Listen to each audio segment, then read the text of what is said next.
আল জাজিরার রিপোর্টে তোলপাড়, কতটি আসন পেতে পারে জামায়াত?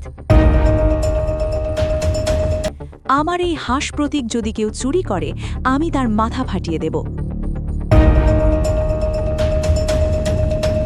অবশেষে খোঁজ পাওয়া গেল হাদির খুনি ফয়সালের। চট্টগ্রামে মসজিদের মাইকে ঘোষণা দিয়ে র‍্যাব কর্মকর্তাকে হত্যা, বেরিয়ে এলো চাঞ্চল্যকর তথ্য।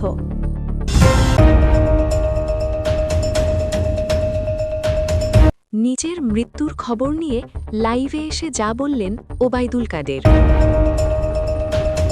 বিএনপির ফ্যামিলি কার্ডকে টেক্কা দিতে জামায়াতের নাগরিক কার্ড। কপাল পড়ল মির্জা আব্বাসের, হাদি হত্যাকাণ্ডে উঠে আসছে তার নাম।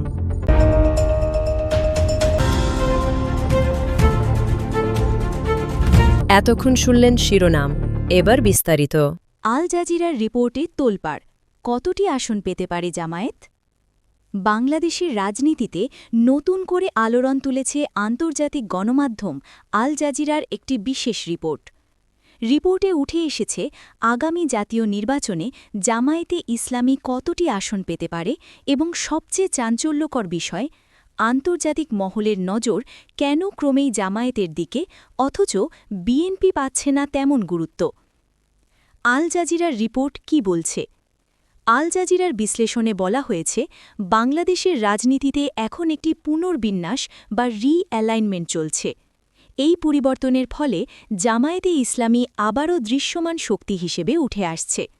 রিপোর্ট অনুযায়ী জামায়াত ২০ থেকে ৪০টি আসনে প্রভাব ফেলতে পারে, কিছু আসনে সরাসরি জয়, আবার কিছু আসনে কিং মেকারের ভূমিকা পালন করতে পারে। বিশ্লেষকরা বলছেন, জামায়াতের সংগঠিত কর্মী কাঠামো, গ্রাসরুট পর্যায়ের শক্ত উপস্থিতি এবং দীর্ঘদিন মাঠে থাকার অভিজ্ঞতাই তাদের এগিয়ে রাখছে। আন্তর্জাতিক মহল কেন জামায়াতকে গুরুত্ব দিচ্ছে? প্রশ্ন হচ্ছে, কেন আন্তর্জাতিক মহলের আগ্রহ জামায়াতকে ঘিরে? আল জাজিরার রিপোর্টে কয়েকটি কারণ উল্লেখ করা হয়েছে। প্রথমত, জামায়াত নিজেদেরকে এখন আগের চেয়ে রাজনৈতিকভাবে পরিমিত ও কৌশলী হিসেবে উপস্থাপন করছে। দ্বিতীয়ত, মানবাধিকার, নির্বাচন ও গণতন্ত্র ইস্যুতে তারা আন্তর্জাতিক ভাষায় কথা বলার চেষ্টা করছে। তৃতীয়ত, আন্তর্জাতিক মহল মনে করছে বাংলাদেশের রাজনীতিতে বিকল্প শক্তি হিসেবে জামায়াত একটি ফ্যাক্টর, যাকে উপেক্ষা করলে ভবিষ্যৎ সমীকরণ অসম্পূর্ণ থেকে যাবে। কেন পিছিয়ে পড়ছে বিএনপি? এখানে উঠে আসে আরেকটি গুরুত্বপূর্ণ প্রশ্ন, কেন পাত্তা পাচ্ছে না বিএনপি? রিপোর্টে ইঙ্গিত দেওয়া হয়েছে, বিএনপির কৌশলগত দুর্বলতা, নেতৃত্ব নিয়ে আন্তর্জাতিক মহলের দ্বিধা এবং সুস্পষ্ট রোডম্যাপের অভাব তাদের অবস্থানকে দুর্বল করেছে। আন্তর্জাতিক মহল এখন শুধু বড় দল নয়, বরং মাঠে বাস্তব প্রভাব আছে এমন শক্তিকেই গুরুত্ব দিতে চাইছে। এই জায়গায় জামায়াত তুলনামূলকভাবে এগিয়ে। সব মিলিয়ে আল জাজিরার রিপোর্ট স্পষ্ট করছে, বাংলাদেশের রাজনীতিতে জামায়াতকে আর উপেক্ষা করার সুযোগ নেই। আন্তর্জাতিক মহলের দৃষ্টি, সম্ভাব্য আসন সংখ্যা এবং মাঠের বাস্তবতা সব কিছু মিলিয়ে জামায়াত এখন আলোচনার কেন্দ্রে। প্রশ্ন একটাই, এই পরিবর্তন বাংলাদেশের রাজনীতিকে কোন দিকে নিয়ে যাবে? আপনার মতামত কি? কমেন্টে জানাতে ভুলবেন না। রাজনৈতিক অঙ্গনে নতুন করে আলোচনার জন্ম দিয়েছেন বিএনপির সিনিয়র নেত্রী ও সাবেক সংসদ সদস্য ব্যারিস্টার রুমিন ফারহানা। একটি জনসভায় দেওয়া তার বক্তব্য ঘিরে শুরু হয়েছে ব্যাপক বিতর্ক। সভা মঞ্চ থেকে তিনি বলেন, আমার এই হাঁস প্রতীক যদি কেউ চুরি করে, আমি তার মাথা ফাটিয়ে দেব। তার এই বক্তব্য সামাজিক যোগাযোগ মাধ্যমে ছড়িয়ে পড়তেই শুরু হয় নানা প্রতিক্রিয়া। সমর্থকদের একাংশ বলছেন, এটি ছিল রাজনৈতিক ভাষায় দেওয়া প্রতীকী ও আবেগঘন বক্তব্য। অন্যদিকে সমালোচকদের দাবি, এই ধরনের বক্তব্য রাজনীতিতে সহিংসতার বার্তা দিতে পারে। জানা গেছে, আলোচ্য বক্তব্যটি তিনি দেন নির্বাচনী প্রতীক ও দলের অধিকার নিয়ে কথা বলতে গিয়ে। তার দাবি, রাজনৈতিক অধিকার হরণ বা প্রতীক নিয়ে কোনো ষড়যন্ত্র হলে তা মেনে নেওয়া হবে না। বক্তব্যের পরপরই রাজনৈতিক মহলে প্রশ্ন উঠেছে, এটি কি শুধুই রূপক অর্থে বলা কথা, নাকি রাজনৈতিক উত্তেজনার বহিঃপ্রকাশ? বিশ্লেষকদের মতে, বর্তমান রাজনৈতিক পরিস্থিতিতে নেতাদের বক্তব্য আরও সংযত হওয়া প্রয়োজন। কারণ একটি বক্তব্য সহজেই ভিন্নভাবে ব্যাখ্যা হতে পারে সাধারণ মানুষের মধ্যে। এই বিষয়ে বিএনপির পক্ষ থেকে আনুষ্ঠানিক কোনো ব্যাখ্যা না এলেও দলীয় সূত্র বলছে রুমিন ফারহানার বক্তব্যকে আক্ষরিক অর্থে না নিয়ে রাজনৈতিক প্রেক্ষাপটে দেখা উচিত। সব মিলিয়ে একটি বক্তব্যই আবারও প্রমাণ করল বাংলাদেশের রাজনীতিতে শব্দের ওজন কতটা ভারী।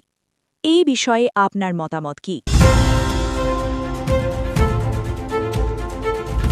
দিন দিন অপরাধ যেন লাগাম ছাড়া হয়ে উঠেছে চট্টগ্রামের সীতাকুণ্ডে, আর সেখানকার জঙ্গল সলিমপুর এলাকা যেন ভূমিদস্যু আর সন্ত্রাসীদের এক অঘোষিত স্বর্গরাজ্য।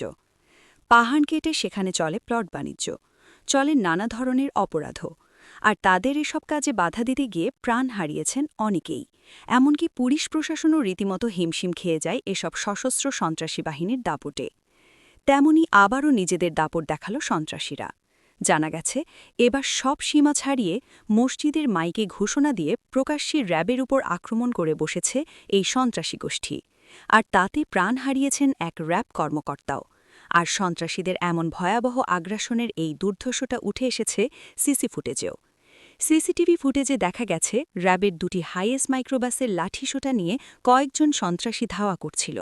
এরপর তাদের দলের কেউ একজন মসজিদের মাইকে হামলার জন্য এলাকার গেট আটকানোর ঘোষণা দিয়ে তারপর তারা গাড়িটিকে ঘিরে ফেলে। এক পর্যায়ে তারা লাঠিসোঁটা দিয়ে মাইক্রোবাসে হামলা শুরু করে। সোমবার অভিযান চালাতে গিয়ে এভাবেই দখলদার অস্ত্রধারী সন্ত্রাসীদের পাল্টা আক্রমণের শিকার হয়েছিলেন র্যাবের একটি চৌকস দল। আর সেই হামলায় আব্দুল মোতালেব নামের চট্টগ্রাম র্যাবের একজন কর্মকর্তাও নিহত হয়েছেন, যিনি উপসহকারী পরিচালক হিসেবে কর্মরত ছিলেন। এই ঘটনায় আরও ৩ জন র্যাব সদস্য আহত হয়েছেন, যাদের গুরুতর অবস্থায় উদ্ধার করে চট্টগ্রামের সম্মিলিত সামরিক হাসপাতালে ভর্তি করা হয়েছে। তবে এমন অতর্কিত হামলায় রীতিমতো এক বিশাল সন্ত্রাসী দল অংশ নিয়েছেন বলে জানিয়েছে র্যাব। অনেকেরই প্রশ্ন যে কেন সেখানে গিয়ে টিকতে পারেনি আইন-শৃঙ্খলা বাহিনী। এর মূল কারণ এর দুর্গম অবস্থান। সীতাকুণ্ডে এটির অবস্থান হলেও এটি নগরীর অনেকটাই ভেতরে, আর গত কয়েক দশক ধরে এই দুর্গম পাহাড়ি এলাকায় নিজেদের শক্ত ঘাঁটি গড়েছে সন্ত্রাসীরা।